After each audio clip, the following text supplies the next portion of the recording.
Эми монологду коелу дедик да бүгүн диалог кылалычы деп баштап баягы эски малдын көзүндөй дегендей Каныбек Осмоналиевичке келип атабыз. Эми элге журтка сизди тааныштырып зарылдыгы жок. Мына биз чак эле ошол келген максатыбызды айталычы. Мына эл аралап, анан ошо көйгөйлөр тиги бу деп атпайбызбы? Анан биз мына газетте мен 40 жыл болуптур быйыл. 1984-жылы областтык газетке келдим эле. Ошондон бери мен басма сөзгө аралашып жүргөнүмө 40 жыл болуптур да. Анан мурда жазчу элек, азыр сүйлөмө журналист болуп калдык. Себеби газет окулбай калды. Анан менин азыр аябай чочуй баштаганым мына биздин мына Facebook дегенге жазышат да. Ушунчалык 90% жазгандардын ката, анан жөнөкөй сүйлөмдөрдүн баары ушу жөнөкөй сүйлөм түскөндү дагы унутуп эле баягы оосуна эмне келди дегендей эле жазып калдык да. Анан мен ушуну жаным кейит. Ушинтип отурса бул текст жаза албаса, жөнөкөй арызды коюңуз. Эки ооз текст жаза албай калса, анда биз даана ал сүйлөмө баарыбыз эле керимовтай сүйлөп калабы, анда баары эле мындай кандай болот? Анда билимди кандай? Ушундан улам мен мына Акаевдин доорунан бери жана орто анан эмне деп бүт тиги онлайн деп онлайнга да койтуп атпайбызбы? Жанагы санарип деп. Мындай болгондо жазма калып калабы? Бизде текст жазуу, жөнөкөй текст жаза албаса тилибиз кайдан өнүгөт? Билим кайдан өнүгөт? Анан ушундан улам мына өзүңүз кезинде ош бизнести бүттүңүз, мен да ош бизнесин бүткөм, айылда мугалим болгонсуз, андан тиги жогорку окуу жайында мугалим болдуңуз, тетиги Эстонияда 8 жыл тартуу деген эл аралык университетте жактап иштеп келдиңиз. Андан эми сөздү кыскартып айтканда министр да болдуңуз ушул жаатта, тармакта. Анан эми сизге келгеним ушул кандай көз караштасыз? Ушул биздин азыркы билим берүүнүн акыбалынан четинен келки кылып айта береличи. Ушул менин биринчи тынчсыздандырганы ушул текст жаза албай калганыбызда. Эми өзүңүз баягы аралашып жүргөн, кенедей кезден бери ыр жазып, проза жазып жүргөн журналист катары күйүп атканыңызды мен туура эле түшүнүп атам. Өзү 20-кылымдын аягындагы Советтер Союзунун кыйраган феномени бул керек болсо дүйнөлүк тарыхта чанда кездешүүчү нерсе болду да. Экөөбүз Советтер Союзунун учурунда билим алдык. Анда Ош пединститути болобу, Кыргыз мамлекеттик университети болобу, Кайсы окуу жай болбосун. Кайсы болбосун, ал жерде унификацияланган стандарт катуу иштечү. Мына мен физиканы бүттүм, сиз кыргыз филологиясын бүттүңүз. Керек болсо ошол кездеги жападан жалгыз болгон Кыргыз университетинин физиктери, математиктерин биз отургузуп койчубуз олимпиадаларда. Тең тайлашып эле жүрчүбүз. Ошондой эле көрүнүш бүт Советтер Союзунун бардык республикаларында бар эле. Советтер Союзу эмнеси менен дүңгүрөгөн? Сталиндин күчү, жөн эле КПССтин күчү эмне менен? Биринчи кезекте окууга, билим берүүгө көп көңүл бургандыгы менен белгилүү болгондо.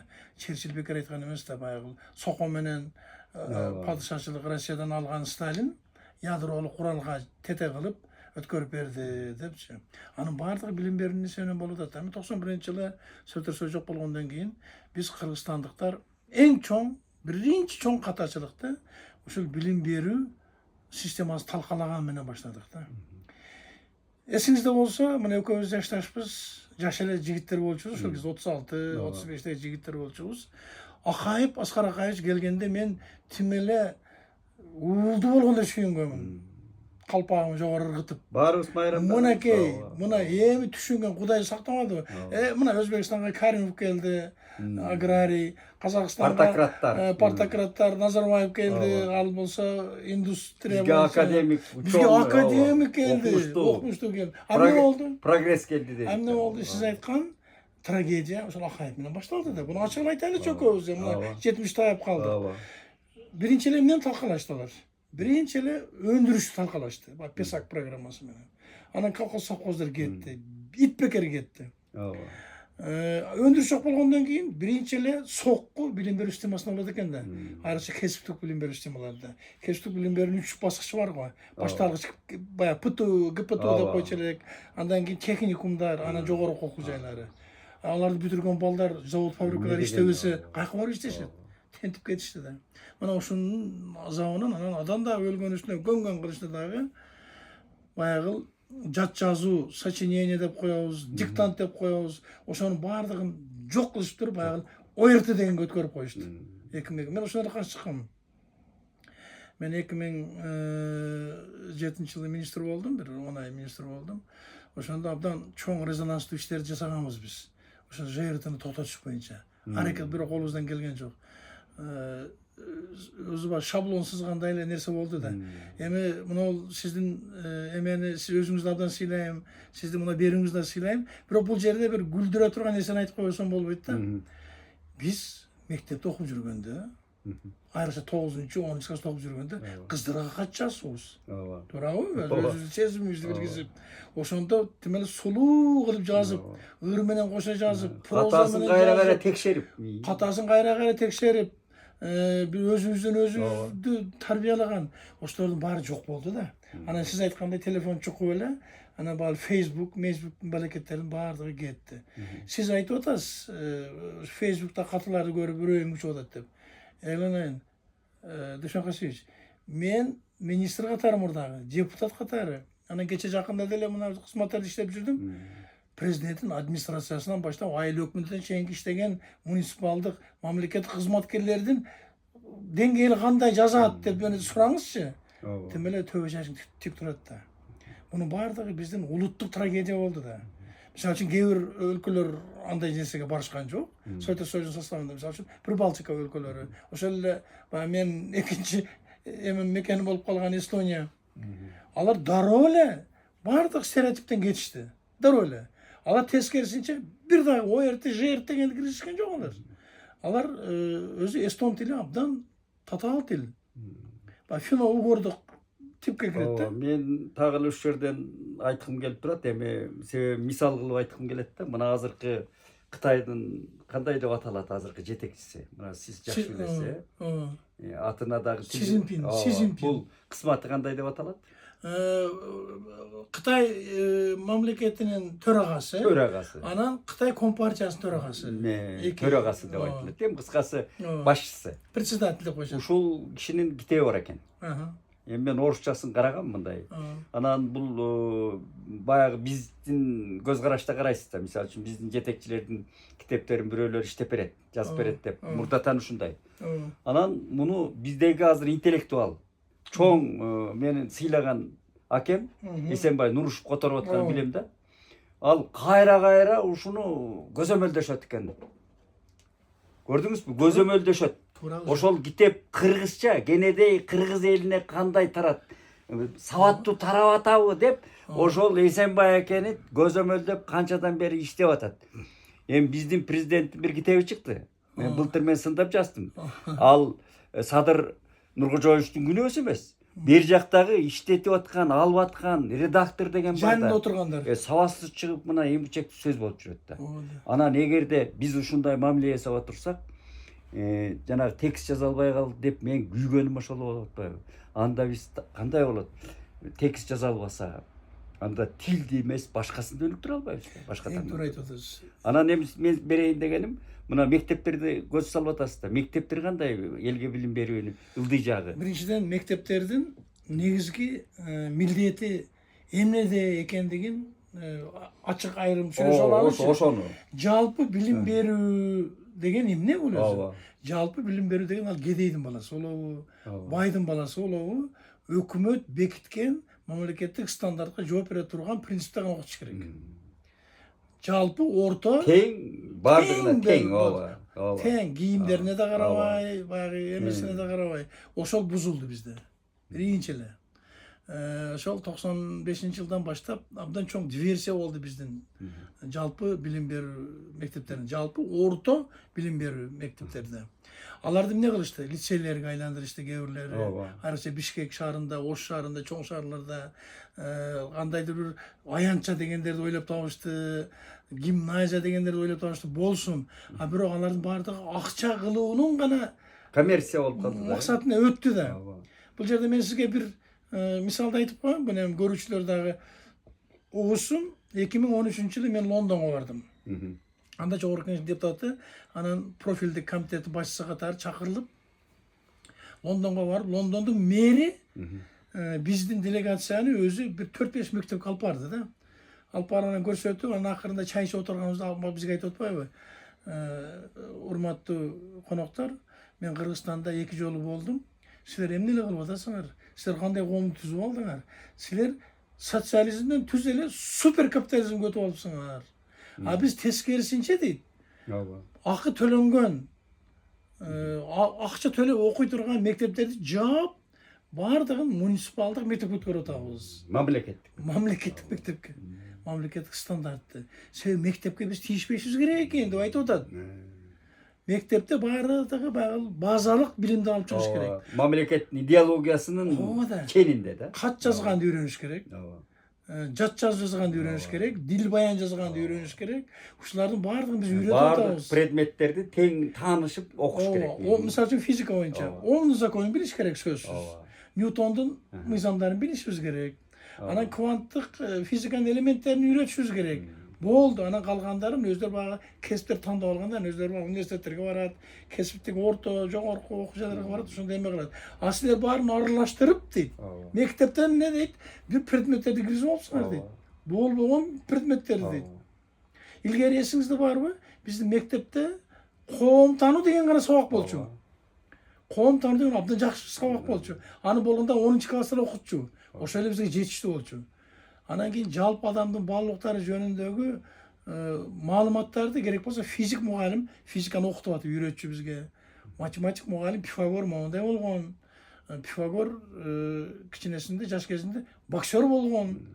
Ал баягы олимпиадага катышкан деген сөздөрдү кошуп кетчү да баягы теңдемелерди чыгартып атканда. А биз эмне кылдык? А биз 1,5 сааттык жүктү үйүп таштадык мектепке. А Финляндияда, Америкада 600-700 эле саатта окуйт. Мына көрдүңүзбү? Ошентип биз мектепти дүйнөлүк баягы бир шүдүңгүттөрдүн бир полигонуна айландырып койдук да. Мына ошону биз эми аңдап кеч аңдап атабыз да. Бир ортодо бир муундар өтүп кетти да мына. Мен эми мектепке барсам, мектепке барам да баягы мынау эле мынау дуалга илинген лозунг орусча айтайын, же болбосо урандары, же көрсөтмө куралдарынын бардыгы кыргыз мектепке барсаңыз ката да. Мына чекесине мен көрсөтүп берем. А биякта аралаш деп атпайбы, биякта орусча окутуп атат. Орусчага өтсөңүз аякта сабаттуу. Анан буякты көрүп туруп, аны тияка өтүп берет экен балдарынын баары. Жөнөкөй эле көрүнүштү айтайын. А себеби биздин жанагы эмнеге атайын кыргыз мектептерди ушундай талкалоо жүргөндөй да мага. Атайлап. Жанагыдай бүт маянасыз калды кесинде. Эркек мугалимдердин баары кетти. Темселеп көрүнгөн жумушка. Эми азыр мына шаарды кыдырдым мен өткөндө. 1% дагы эркек мугалим калган эмес да. Жалаң аялдар окутат. Анын себебин бул женский роддор окута турган эле бир тармак болуп калган экен да. Ошондой болуп эле калды. Ошондой бир эле Бишкекте эмес, бир эле Ош шаарында эмес. Анан эми айылдарга да таркап баштады. Журналист катары араң башыма жетип атат. Эми бул атайын жасалганбы? Атайын жасалган. Мен буну башынан эле айтып келем. Бул атайын диверсия болгон. Эсиңиздеби? Жан башына каржылоо дегенди ким ойлоп тапты? Ооба. Батыш ойлоп тапты да. Туурабы? Жан башына каржылоо. Ар бир бала аркасынан ошо бюджеттен акча бөлүп, ошо баланы гана эме кылыш керек. Айланайын. Анда мектепте болгон 50 бала окуган мектеп эмне болот? Тагдыры кандай болот? Анын аркасынан абдан катуу күрөштүк. Эми азыр аны венчурдук каржылоо деп биздин президенттин да башына айландырып ошондой киргизип алышыптыр. Ансыз келгенче азыр эми 12 жылдык өткөрөбүз деп атышпайбы? Кептин баары эмнеде? Кептин баардыгы жалпы орто билим берүүнүн принцибинде. Өзү Дөшөкө, мектепте жалпы орто билим берүү мектебинин 2 эле субъектиси бар, оюнчусу. Игрок деп коелучу. Бул мугалим менен эле окуучу. Калгандарыбыз баардыгыбыз жөн эле баягы сырттан жардам көрсөтүп атабыз. А бизде эмне болуп атат? Ал экөөнү бу жака түртүп салып туруп эле биринчи орунда мектептин директору, завучу, профсоюз комитети, анан ата-энелер комитети, анан акча топтомой. ушул зам районуга берилет. Зам районуна келип зам министр аркылуу министрге чыгат. Анан ошентип эле ит болуп атабыз да. Ар бир депутаттын өзүнүн менчик мектептери бар. Кырмакчанын ичинде. Мугалим барып окуучуну талап кылса аңдып турат экен. Аңдып Ар биринин колунда телефон бар экен. Мугалим өзүнүн эмоциясын да билдире албай калыптыр балдарга. Бул кандай болот эми мындай? Жиберчи. Андай болсо катуу, ай бала, акмак, сен эмне окубай келдиң десе, акмак деген сөз үчүн чактырчы көрсөтүп атат. Мына талап кылуу деген кандай болот эми? Да. Бул ошол эгерде мамлекеттин өзүнүн негизги ушундай баалуулуктарын жок кылгың келсе, анда биринчи ошол бала бакча, мектептердин колго алып коюш керек дегендей да. Ошол бүткүл дүйнөлүк банк, баягы эл аралык валюталык фонд бизге кредиттерди, гранттарды берип, аларды деле жырып аткан жокпуз, жөн эле жеп алдык да, туурабы? Вот ошолор ошол эме менен привязка кылып коюшат экен да, мектептин саясаты менен. Мына көрдүңүзбү? Болбосо эмне биз кыргыздар, мисалы үчүн мен илимдин доктору болдум. Ошо Советтер Союзунун учурундагы талап боюнча эле. Эмне менин колуман келбей стандартты жазып, кыргыз улуттук билим берүү системасын түзүү менин колуман келет да. Мага ошондо толтура да Кыргызстанда. А биз эмне кылып атабыз? Бир туруп Болония процессине кирип атабыз. Бир туруп жан башына каржылоо деп атабыз. Бир туруп айыл мектеби, сельское образование деп бүткүл дүйнөлүк банктын эмесине моюн сунуп атабыз. Мына эми акыркы 1 жыл болуп калды. 12 жылдык өтөлү. Айланайын. Биз балдарыбызды динчилдерге тартырып атабыз го. Мектеп жашындагы балдарды. Мындай пауза кылып туруп ушул жакка келебиз да. Мынабы биз эми оюбуздагы эркин сүйлөшө берели деп атабыз, уккандар угат да. Мынабы өткөн жылы бизди Турцияга барып калдык. Турцияга бир Каракош Сезайы деген чоң Алыкулдай акынынын фестивалын алып барды, ошонун атында уюштурулган. Анан биздин диний мектепке алып барды. Мен анан жана Алтынбек Исмаилов деген таланттуу акын экөөбүз. Анан мен таң калган, диний мектепте 600 бала окуйт экен. Диний эми бизче диний деген эмне дейт? Бизде медресе дейби? Жок, медресе такыр башка. Мындай да, айта берсеңиз, анан мен өзүм эми ошол жалаң эле кыздар эмес, эркек балдар окуйт экен, өспүрүм балдар. Анан мен таң калтырган отуруудан суроо жооп башталды. Алтынбек шакылдатып синхронный которот экен.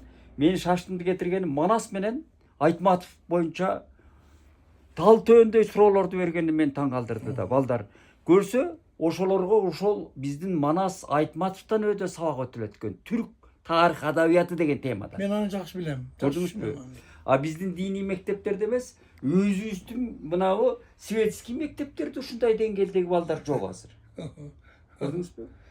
Мына өзө турган, балдарын тарбиялап турган элдин деңгээли. Сиз Дүйшөкө Турциянын Имам Хатип лицейине барыпсыз. Алар ошентип аталат. Имам Хатип лицейи. Булардын өздөрүнүн мыйзамы боюнча Имам Хатип лицейи ба жалпы билим берүү лицейи менен барабар булардачы. Турцияда медресе жок. Ошол эсиңизде болсун. Медресе окутпайбы? Медресе жок, жойгон аларда. Жок медресе деген түшүнүк аларда. Аларда диний билим берүү баягы светтик, секулярдык билим берүү менен эле айкалыштырып коюшкан. Анан толук секулярдык мектептер бар аларда. Светтик мектептер. Анан Имам Хатип лицейлери бар. 90-жылга чейин Имам Хатип лицейлери 450 лицей бар эле. Түркия боюнча. Азыр мен ушума караганда 1,5 миң, 2 миңге барып калыптыр. Алар жалпы билим беришет. Жалпы билим берет экен. Алар аттестаты берки секулярдык жалпы мектептердин аттестаты менен барабар. Алар бир эле ошол баягы сиз айткандай Чыңгыз Айтматов жөнүндө, Мустафа Кемал жөнүндө маалыматтар эмес. Алар физиканы окутушат, химияны окутушат, биологияны окутушат, тилин тарыхты окутушат. Кадимкидей ошол аттестаты беришет. Аны бүткөн бала керек болсо врач болот, инженерге тапшырат, педагогикалык факультет тапшырышат. Кечирип коюңуз, Эрдоган Имам Хатип лицейин бүткөн да. Анан мен таң калдым да, мечиттерине барып мына намазга кирсем, бүт костюм шупшан, светский кийинип эле окуп атат. Стамбулдун көчөлөрүндө, чоң көчөлөрдө жана чоң шаарларында бизче чүңкөнгөн, аял заты жок, ачык айкын динди кабыл алып атат. Эми дин иштеп атат дегеним да. Дин иштеп атат. Алар дин менен айкалыштырган. Мен дин комиссиясынын төрагасы болгонмун, эгер эсиңизде болсо. Ошондо мен ушул маселени көтөрүп чыкканмын. Могул Ошко бир 2 İmam Hatip лицейi деп эйле, ата адистештирген лицей ачалы, тиги Бишкек ачалы, Токмок ачалы, ата энелер кааласа ошо берсин. Бирок алар баягы жалпы билим берүү стандартын окутсун. Физикадан баштап тиги теологияга чейин окутсун. Анан алардын аттестаты жалпы мамлекеттик стандартка туура келсин. Эч ким кабыл албай койду да. Билесиз бул жерде эмне болду? Бул жерде баягы караңгы акча жасоону көздөгөн, айрыкча араб цивилизациясынын амбициялык саясатына кирип алган биздин кыргыздардын эле эмеси болду. Коммерциялык системалар Коммерция акча жасоо болду да. Азыр ошо теманы баштайбыз.